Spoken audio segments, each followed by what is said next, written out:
بسم اللہ الرحمن الرحیم۔ صرف 5 منٹ کا مدرسہ قرآن و حدیث کی روشنی میں 8 ربیع الاول۔ نمبر 1، اسلامی تاریخ۔ حضرت عیسیٰ علیہ السلام کا زندہ آسمان پر اٹھایا جانا۔ حضرت عیسیٰ علیہ السلام نے بنی اسرائیل کی اصلاح کے لیے شہر شہر اور گاؤں گاؤں چل کر اللہ کے دین کو پھیلانے کی جد و جہد شروع کی۔ آپ کی اس دعوت سے محبت و عقیدت میں دن بدن اضافہ ہونے لگا۔ یہودی قوم اس دعوت و شہرت کو اپنے لیے بڑا خطرہ سمجھنے لگی، اس لیے انہوں نے بادشاہ وقت کو اپنا ہم خیال بنانے کے لیے حضرت عیسیٰ علیہ السلام پر الزام لگایا کہ یہ شخص تورات کو بدل کر لوگوں کو بددین بنانا چاہتا ہے۔ تو اس مشرک بادشاہ نے حضرت مسیح علیہ السلام کو گرفتار کر کے سولی پر چڑھانے کا حکم دے دیا۔ ایک مرتبہ آپ علیہ السلام اپنے حواریوں یعنی اہل ایمان کے ہمراہ ایک مکان میں جمع تھے تو قتل کے ارادے سے یہودیوں نے اس گھر کا محاصرہ کر لیا۔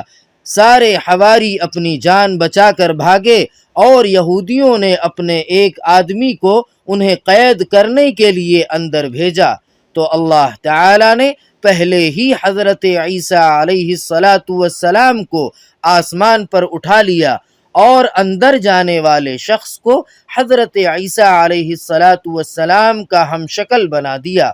یہودیوں نے دھوکے میں اپنے ہی آدمی کو مسیح علیہ السلام سمجھ کر سولی پر چڑھا دیا۔ نمبر 2، حضور صلی اللہ علیہ وسلم کا معجزہ، خط کی اطلاع دینا۔ حضرت علی رضی اللہ تعالی عنہ فرماتے ہیں کہ رسول اللہ صلی اللہ علیہ وسلم نے مجھے، زبیر رضی اللہ تعالی عنہ اور مقداد رضی اللہ تعالی عنہ کو حکم دیا کہ تم روضہ خاک تک جاؤ، وہاں ایک عورت ملے گی، اس کے پاس ایک خط ہے، اس کو لے آؤ۔ چنانچہ ہم تینوں گھوڑے دوڑاتے ہوئے اس عورت کے پاس پہنچ گئے اور اس سے کہا، خط نکال۔ اس نے کہا، میرے پاس کوئی خط نہیں ہے۔ ہم نے کہا، خط نکال ورنہ ہم تیری سخت تلاشی لیں گے۔ چنانچہ مجبور ہو کر اس نے بالوں کے جوڑے میں سے خط نکال کر دیا۔ اس خط میں مکہ کے مشرکوں کو رسول اللہ صلی اللہ علیہ وسلم کی نقل و حرکت کے بارے میں آگاہ کیا گیا تھا۔ نمبر 3، ایک فرض کے بارے میں چند باتوں پر ایمان لانا ضروری ہے۔ رسول اللہ صلی اللہ علیہ وسلم نے فرمایا، جب تک کوئی بندہ ان 4 باتوں پر ایمان نہ لائے تو وہ مومن نہیں ہو سکتا۔ نمبر 1، اس بات کی گواہی دے کہ اللہ کے علاوہ کوئی عبادت کے لائق نہیں۔ نمبر 2، اس کی بھی گواہی دے کہ میں اللہ کا رسول ہوں، اس نے مجھے حق کے ساتھ بھیجا ہے۔ نمبر 3، مرنے اور پھر دوبارہ زندہ ہونے کا یقین رکھے۔ نمبر 4، تقدیر پر ایمان لائے۔ نمبر 4، ایک سنت کے بارے میں فوراً استخارہ کرنے کی دعا۔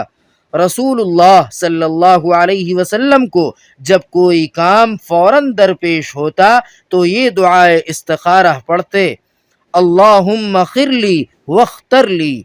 ترجمہ، اے اللہ مجھے خیر عطا فرما اور میرے دل میں خیر کی بات ڈال دے۔ خلاصہ، فوراً استخارہ کرنا ہو تو یہ دعا پڑھ کر دل کی طرف متوجہ ہو اور جو بات دل میں آئے اس کو اختیار کرے۔ نمبر 5، ایک اہم عمل کی فضیلت، گناہ سے توبہ کرنا۔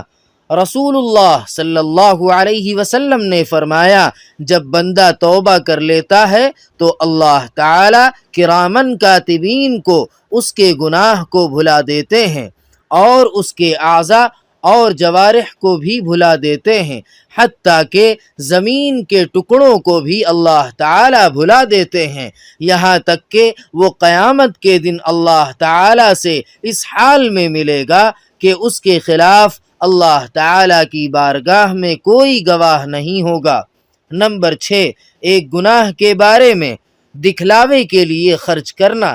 قرآن پاک میں اللہ تعالی فرماتا ہے وہ لوگ بھی اللہ تعالی کو ناپسند ہیں جو اپنا مال صرف لوگوں کو دکھانے کے لیے خرچ کرتے ہیں اور نہ وہ اللہ پر ایمان رکھتے ہیں اور نہ یوم آخرت پر، اور جس کا ساتھی شیطان ہو گیا تو سمجھ لو کہ وہ بہت ہی برا ساتھی ہے۔ نمبر 7، دنیا کے بارے میں نافرمانوں سے نعمتیں چھین لی جاتی ہیں۔ قرآن پاک میں اللہ تعالی فرماتا ہے وہ نافرمان لوگ چھوڑ گئے کتنے ہی باغ، چشمے، کھیتیاں اور عمدہ مکانات اور آرام کے سامان جن میں وہ مزے کیا کرتے تھے، اسی طرح ہوا اور ان سب چیزوں کا وارث ہم نے ایک دوسری قوم کو بنا دیا، پھر ان لوگوں پر نہ تو آسمان رویا اور نہ ہی زمین اور نہ ہی ان کو مہلت دی گئی۔ نمبر 8، آخرت کے بارے میں دوزخیوں کا سب سے ہلکا عذاب۔ رسول اللہ صلی اللہ علیہ وسلم نے فرمایا اہل دوزخ میں سب سے ہلکا عذاب اس شخص کو ہوگا جس کی دونوں جوتیاں اور اس کی ڈوریاں آگ کی ہوں گی، جس کی وجہ سے اس کا دماغ ہانڈی کی طرح کھولتا ہوگا۔ وہ سمجھے گا کہ مجھے ہی سب سے زیادہ عذاب ہو رہا ہے، حالانکہ اسے ہی سب سے ہلکا عذاب ہو رہا ہوگا۔ نمبر 9، طب نبوی سے علاج، گائے کے دودھ کا فائدہ۔ رسول اللہ صلی اللہ علیہ وسلم نے فرمایا گائے کا دودھ استعمال کیا کرو کیونکہ وہ ہر قسم کے پودوں کو چرتی ہے، اس لیے اس کے دودھ میں ہر بیماری سے شفا ہے۔ نمبر 10، نبی صلی اللہ علیہ وسلم کی نصیحت۔